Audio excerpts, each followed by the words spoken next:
실험을 한다라고 생각을 합니다. 주중에 우리가 아이들과 함께 예배를 드리고 있습니다. 함께 예배 드리면서 사실은 믿음의 실험이라고 말하는 게 아이들과 함께 예배 드리면서 저의 모습을 좀 많이 발견하게 됩니다. 다른 타인에게 관대하지만 나한테는 그러지 못하였구나라는 믿음의 실험을 좀 하고 있는 중입니다. 아마 성도님들도 비슷하다라고 생각이 듭니다. 그러나 우리가 그렇기 때문에 이런 믿음의 실험은 우리가 꾸준하게 해야 합니다. 왜냐하면은 우리가 그렇게 관계 안에서 믿음의 실험을 할 때 우리 안에서 아직 죽지 못한, 처리되지 못한 나의 옛사람의 모습들을 발견하는 것입니다. 그때 우리가 그것을 피하는 것이 아니라 그것을 하나님께 내어드림으로 그 부분들을 하나하나 죽여가며 우리가 성화되어 가는 삶을 사는 것입니다.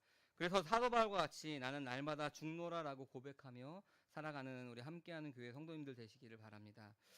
믿음의 실험이 중요합니다. 지금 우리 함께 드리는 예배도 제가 설교를 이만큼 준비해서 어렵게 하는 것도 믿음의 실험이다라고 스스로 위로합니다. 자, 믿음의 실험이 없다면은 우리가 입술의 고백인지 그것의 삶의 고백인지를 우리가 알 수가 없는 것입니다. 그러니까 무슨 말이냐면은 우리가 믿음의 실험 혹은 하나님께서 우리에게 주시는 그 시련들이 없다면은 내가 하고 있는 이 고백이 진짜 나의 믿음인지 아니면 그냥 입술로만의 고백인지는 우리가 알 수가 없는 것입니다.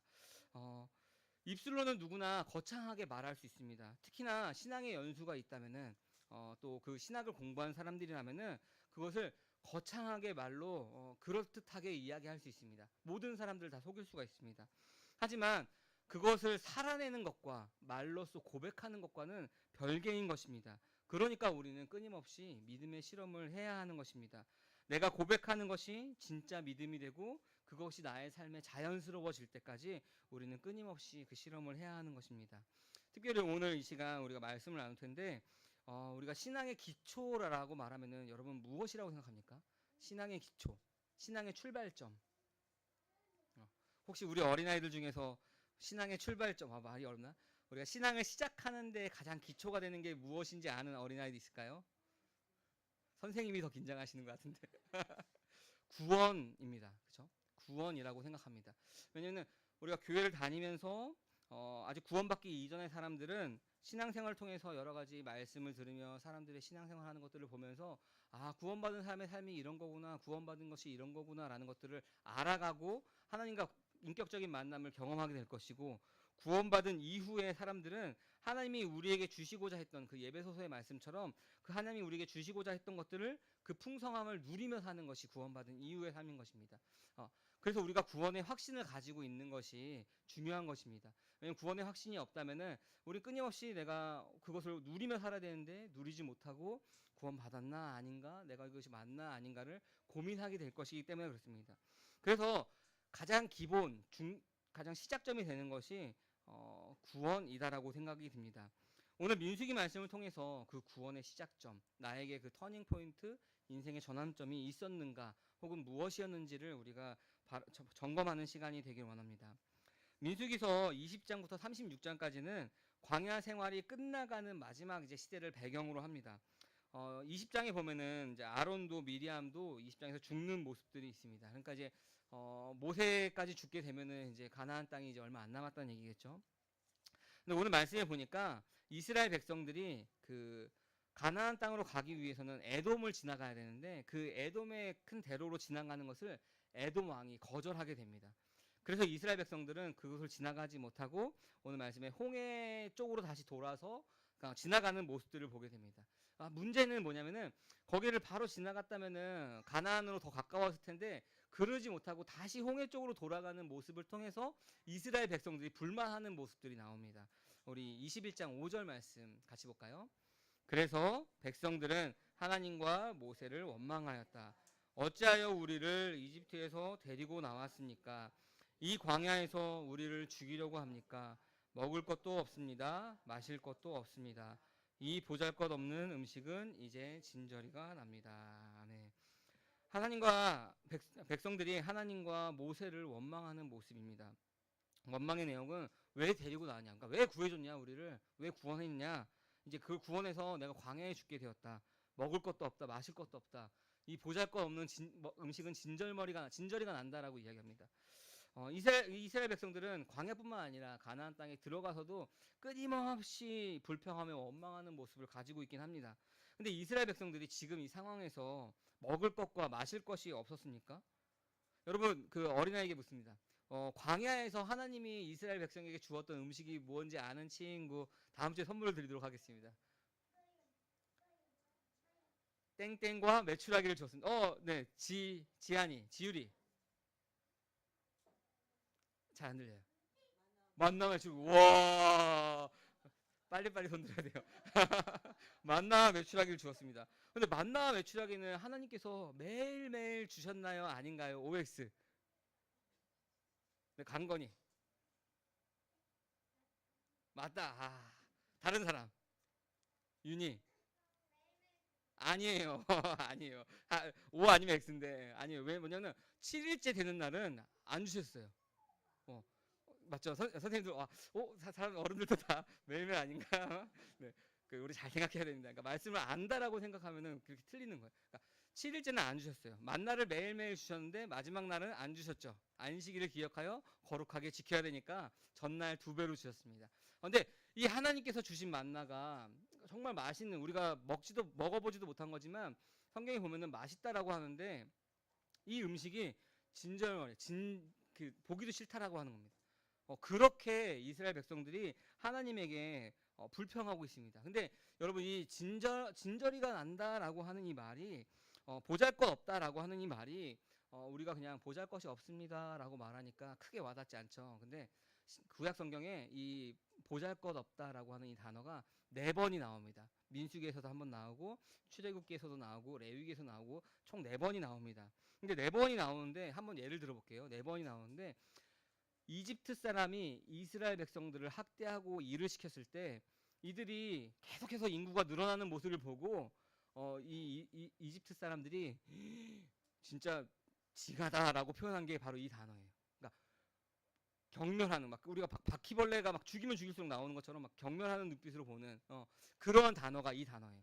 하나님은 이 단어를 어떻게 쓰셨냐면은 이스라엘 백성들이 이방 사람들의 문화를 따라갈 때 이 단어를 썼습니다. 그러니까 이스라엘 백성들이 이 보잘것없는 음식, 너무 보잘것 없어요, 막 이런 게 아니라 막 경멸하는, 하나님께서 매일매일 주셨던 이 만나를 경멸하게끔 이야기하는 표현으로 이야기하는 겁니다. 그러니까 엄청난 죄를 지금 저지르고 있는 거죠. 왜 우리를 이집트에서 끄집어내서 이 광야에서 죽게 하고 먹을 것도 없고 물도 없고 진짜 이 지겨운 이 음식, 보잘것없는 이 음식을 우리에게 막 보기도 싫다라고 말하는 것이 바로 지금 이스라엘 백성입니다. 우리가 흔히 매일매일의 만나를 먹읍시다라고 표현하는 것처럼 이 말씀에 비유하고 있습니다. 하나님께서 우리에게 살 수 있도록 매일매일 공급해 주시는 것을 만나라라고 우리가 표현하고 있습니다. 근데 이스라엘 백성들은 그 만나를 받을 때마다 하나님께서 살아계심을 경험해야 되는 그런 음식인데 그 음식을 혐오한다라고 표현할 정도로 지금 이 상황이 그렇게 싫다라고 이야기하는 겁니다. 근데 왜 이들은 이렇게 불평했었냐면은 4절 말씀에 마음이 조급하여졌다라고 이야기합니다. 여러분 조급함은 우리가 언제 생기나요? 내 생각대로 되지 않을 때, 혹은 내 계획대로 되지 않고 막 다른 길로 흘러갈 때 조급함이 생깁니다. 근데 여러분 잘 생각해 보면은 누구 생각대로죠? 내 생각대로. 이스라엘 백성들이 출애굽하여서 가나안 땅에 들어가는 것은 이스라엘 백성의 생각대로, 이스라엘 백성의 방법대로 가는 건가요?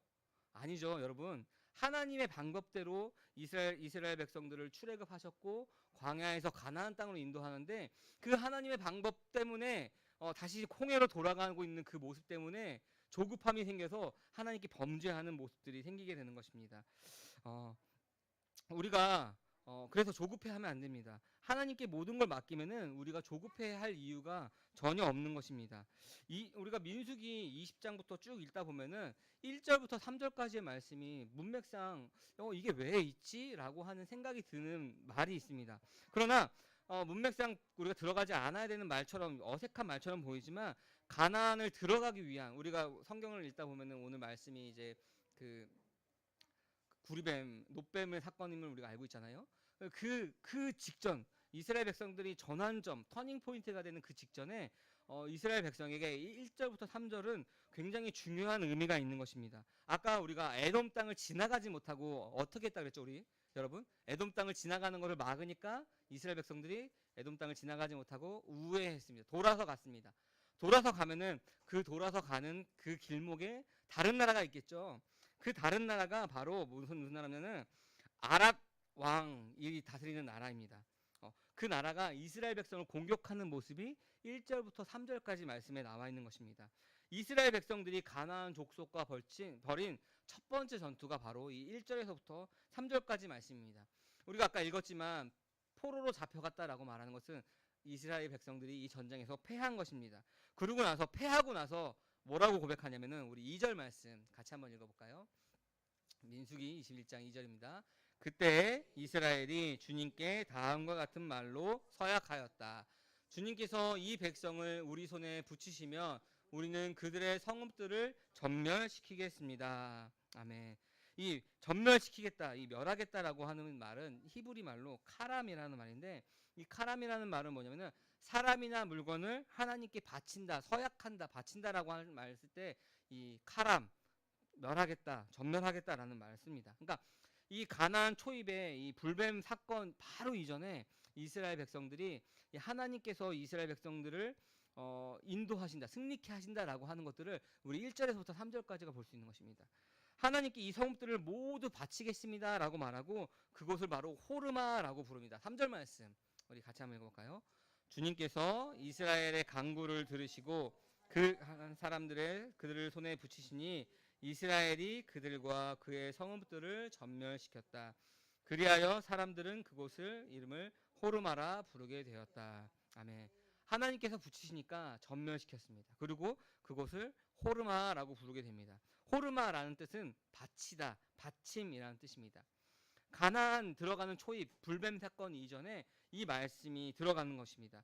이스라엘 백성들은 스스로의 힘으로 그 가나안 땅을 차지할 수가 없습니다.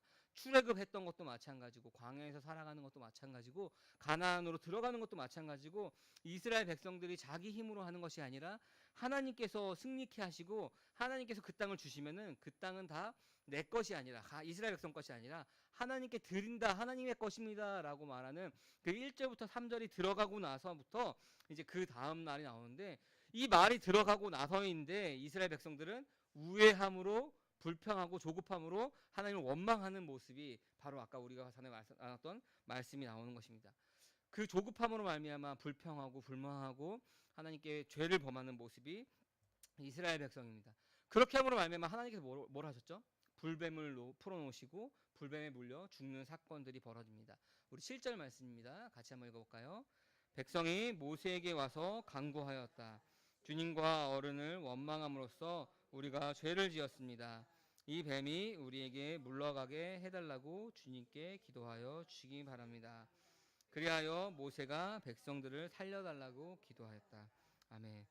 백성들이 모세에게 자신의 죄를 회개해서 불뱀이 물러가게 해달라고 기도합니다.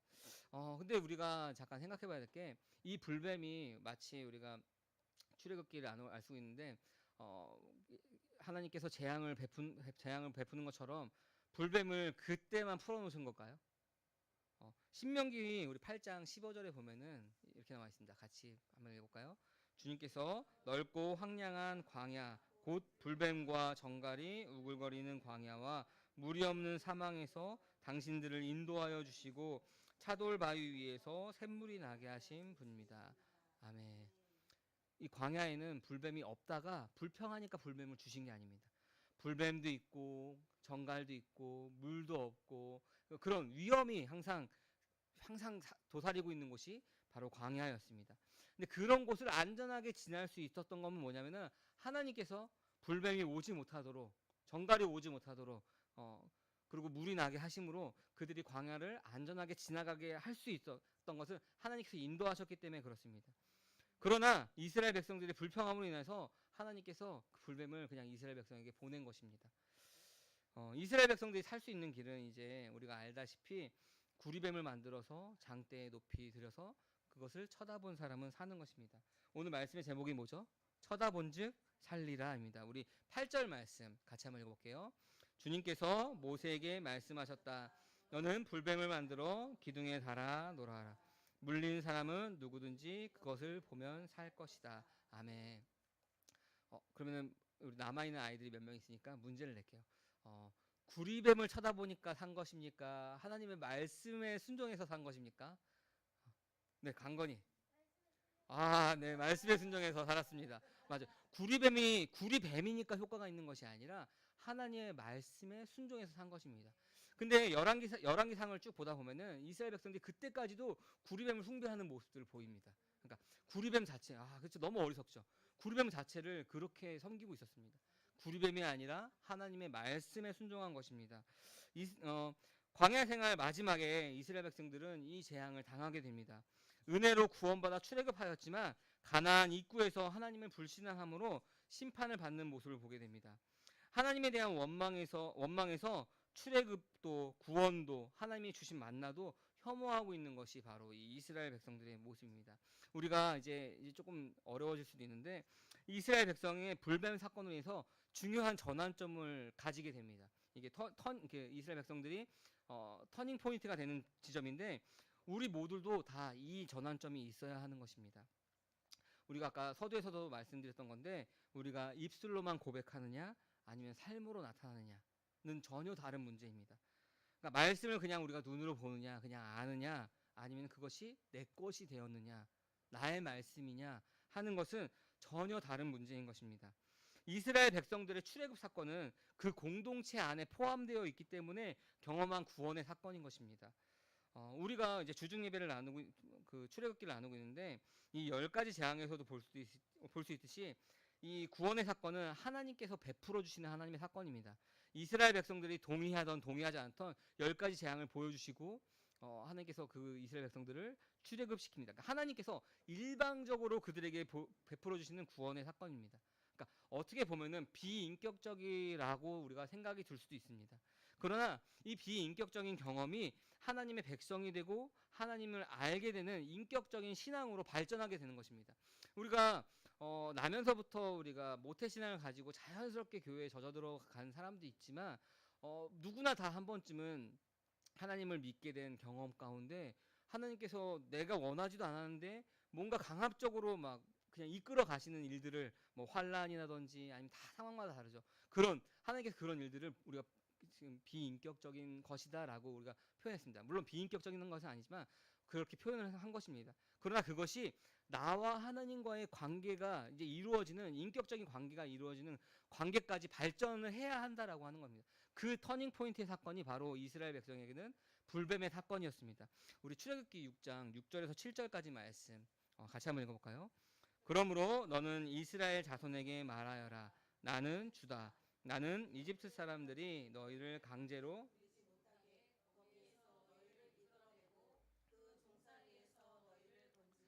나의 팔을 펴서 큰 심판을 내리면서 너희를 구하여 내겠다. 그래서 너희를 나의 백성으로 삼고 나는 너희의 하나님이 될 것이다. 그러면 너희는 내가 주 곧 너희를 이집트 사람의 강제 노동에서 이끌어낸 너희의 하나님임을 알게 될 것이다. 아멘. 지금도 우리가 많은 사람들이 하나님을 경험하며 교회로 나오고 있습니다. 그러나 우리가 거기에서 멈추면 안 됩니다. 출애굽을 경험한 이스라엘 백성들은 이제 광야에서 말씀대로 사는 방법들을 배우고 있습니다. 이 말씀에 순종하여 하나님의 언약 안에 거하게 되는 것입니다. 비인격적인 관계처럼 보이는 그 관계 안에서 하나님과 인격적인 관계로 나와 1대1 관계 가운데로 발전하고 변하게 되는 것입니다. 제사장 나라요 거룩한 백성이 되어가는 것입니다. 우리 출애굽기 19장 5절에서 6절까지 말씀 같이 한번 읽어볼까요? 이제 너희가 정말로 나의 말을 듣고 내가 세워준 언약을 지키면 너희는 모든 민족 가운데서 나의 보물이 될 것이다. 온 세상이 다 나의 것이다. 그러므로 너희는 내가 선택한 백성이 되고 너희 나라는 나를 섬기는 제사장 나라가 되고 너희는 거룩한 민족이 될 것이다. 너는 이 말을 이스라엘 자손에게 일러 주어라. 아멘. 우리가 출애굽을 하였다고 하나님의 구원의 일들이 끝난 것이 아닙니다. 출애굽을 하신 이유는 무엇이죠? 광야에서 말씀대로 사는 방법들을 배우고 가나안 땅으로 들어가기 위한 것입니다. 하나님과의 인격적인 관계, 즉 말씀 안에서 하나님과의 교제가 이루어지게 그 관계가 이루어지게 하는 것이 하나님의 목적인 것입니다. 우리가 시험을 통해서 모든 상황 가운데 하나님만을 인정할 때 그 관계가 성립이 되는 것입니다. 이스라엘 백성들이 들어가는 땅인 가나안 땅은 하나님의 통치가 이루어지는 하나님 나라가 되는데, 그것은 그들이 하나님의 말씀대로 순종할 때 그 일들이 이루어지는 것입니다. 그러니까 가나안 땅이 중요한 것이 아니라 하나님 말씀대로 순종하여서 들어가는 것이 중요한 것입니다. 그러나 이스라엘 백성들은 지금 무엇을 하고 있죠? 원망하고 불평하고 있습니다. 하나님께 승리케 하시고 하나님께 드리겠다고 선언하면서도 불구하고 그것을 우회하고 가는 상황 가운데 불평, 불만하는 일들이 바로 이스라엘 백성들의 모습인 것입니다. 이런 시험의 순간에 하나님과 모세를 원망하고 죄를 저지르고 있습니다. 특별히 오늘 말씀에서는 만나에 대해서도 멸시하고 있는 것입니다. 그러나 모세의 기도를 들으시고 구리뱀을 장대에 달아 그것을 쳐다본 자는 살리라 라게 하셨던 것처럼 그 일들을 하나님께서 다시 보여주시고 계십니다. 이게 중요한 순간입니다. 개인의 신앙을 고백하는 순간인 것입니다. 이스라엘 백성들을 10가지 재앙 가운데 홍해를 건너시고 광야에서 말씀대로 하는 방법들을 알려주셨다면, 이제 그 불뱀 사건으로 인하여서 개개인이 하나님의 말씀에 순종하는 시간들이 된 것입니다. 하나님과 이스라엘 백성이 아니라 하나님과 한 사람 한 사람의 관계가 이루어지는 순간이 바로 이 불뱀의 사건입니다. 말씀에 순종하여서 쳐다본 자는 살았고 쳐다보지 않은 자는 죽어갔습니다. 우리가 알다시피 이 구리뱀의 사건은 예수 그리스도의 죽음을, 예수 그리스도를 예시하고 있습니다. 우리 요한복음 3장 14절에서 15절까지 말씀. 모세가 광야에서 뱀을 든 것 같이 인자도 들려야 한다. 그것은 그를 믿는 사람마다 영생을 얻게 하려 하는 것이다. 아멘. 구원은 우리가 아까 비인격적이라고 표현했는데 비인격적인 사건의 경험으로 시작되기도 합니다. 그러나 그 구원을 지속하고 또 하나님과 관계 안에서 살아가는 삶은 말씀에 순종함으로 하나님과의 인격적인 관계 안에서 가능한 것입니다. 날마다 하나님과의 관계 안에서 살아가는 것이 바로 그 구원의 삶인 것입니다. 그렇게 살아갈 때 광야의 삶이지만 여러 가지 위험 속에서 해를 당하지 않고 하나님의 인도하심을 받을 수 있는 것입니다. 우리의 삶이 광야와 같다라고 이야기합니다. 맞는 말이죠. 광야를 지나는 그런 삶을 살고 있습니다. 불뱀과 전갈과 물도 없고 하나님께서 보호하시지 않으면 그런 여러 가지 위험 속에 처해 있는 것이 지금 오늘날 우리의 삶입니다. 구리뱀을 본 자는 살아났습니다. 말씀을 믿고 그 구리뱀을 쳐다본 자는 살아난 것입니다. 끝까지 믿지 않고 보지 않은 자는 죽었습니다. 우리가 비슷한 사건이 있었잖아 라고 이야기하는 사람이 있을 것입니다. 6월절 어린 양의 사건. 6월절 어린 양의 사건은 들어가 있는 누구만 살았죠? 장자만 죽었고 들어가 있는 장자만 살았습니다. 나머지 사람들은 차자나 그런 사람들은 안 들어가 있어도 뭐 아무런 문제가 없었을 것입니다. 근데 이 구리뱀의 사건은 남녀노소 상관없이 하나님의 말씀 안에서 구리뱀을 쳐다본 사람은 살아가는 것입니다. 예외가 없는 것입니다. 우리가 아까 말씀드렸듯이 구리뱀 자체가 효력 있는 것이 아니라 그 말씀에 순종했느냐 아니냐 하는 것입니다. 우리가 이렇게 고백하죠. 우리 옛사람이 십자가에서 죽었습니다 라고 이야기하는데 그 이미 다 이루어진 하나님의 그 사건을 우리가 믿느냐 믿지 않느냐인 것입니다. 믿는 사람은 나의 옛사람이 십자가에서 죽었다라고 하는 그 말이 입술의 고백이 아니라 삶의 고백이 될 것이고, 그렇지 않은 사람들은 끝까지 그냥 들었던 말씀을 그냥 입술로만 얘기하는 것으로만 끝나게 될 것입니다. 십자가에서 우리의 옛사람이 하나님께서 이미 이루어진 그 일들을 믿음으로 우리 옛사람이 처리되었다는 것을 믿는 사람들은 구원의 풍성함을 우리가 누리는 것입니다. 이것이 우리 개개인이 말씀에 얼마나 우리가 순종하고 그 말씀을 믿느냐에 따라서 주어지는 것입니다. 그 사건의 전환점이 바로 오늘 불뱀의 사건입니다. 그래서 아까 우리 모두에게 그 사건이 있어야 된다라고 이야기하는 것입니다. 우리가 알아야 되는 것이 있는데 뭐냐면은 내가 하는 것처럼 보이지만 하나님께서 이루어가고 계십니다. 오늘 분명히 불뱀 사건 이전에 하나님께서 승리케 하시고 하나님께서 그 가나안 땅의 그 성읍들을 주셨을 때 이스라엘 백성이 승리할 수 있었고, 호르마라고 하는 하나님께 바치는 일들을 보게 됩니다. 내 의로 내 고집으로 하나님의 말씀을 판단하는 것이 아니라 승리케 하시는 하나님을 바라보시기 바랍니다. 쳐다본즉 살리라. 그 말씀에 순종함으로 말미암아 살아났습니다. 오늘 우리가 어린이 주일로 모든 세대가 다 함께 예배하고 있습니다. 네, 남아있는 우리 어린아이들은 몇 명 없지만 우리가 뒤에서 또 잠옷이라 듣고 있습니다. 이 어린아이들을 통해서 우리도 배울 것이고 이 어린아이들도 우리 어른들이 하나님을 예배하는 모습을 통해서 배우게 될 것입니다. 그리고 이 아이들이 자라면서 우리 부모님의 하나님, 또 우리 집사님들의 하나님, 권사님들의 하나님, 뭐 우리 성도님들의 하나님이 아니라 이 아이들이 나의 하나님이 되는 것을 경험하게 될 것입니다. 그 순간이 바로 이 아이들이 자기가 스스로 그 장대에 매달린 구리뱀을 바라보는 시간이 될 것입니다. 그렇게 될 때, 또 우리도 어른들도 마찬가지로 우리 개개인이 장대에 높이 들린 그 노뱀을 쳐다볼 때 살아나서 그 구원의 풍성함을 우리가 누릴 수 있는 것입니다. 우리 아이들도 그 사건들이 있기를 바라고 그 사건들이 있기 위해서 우리가 함께 양육하고 우리가 함께 예배하는 것입니다. 쳐다본즉 살리라라고 말했습니다.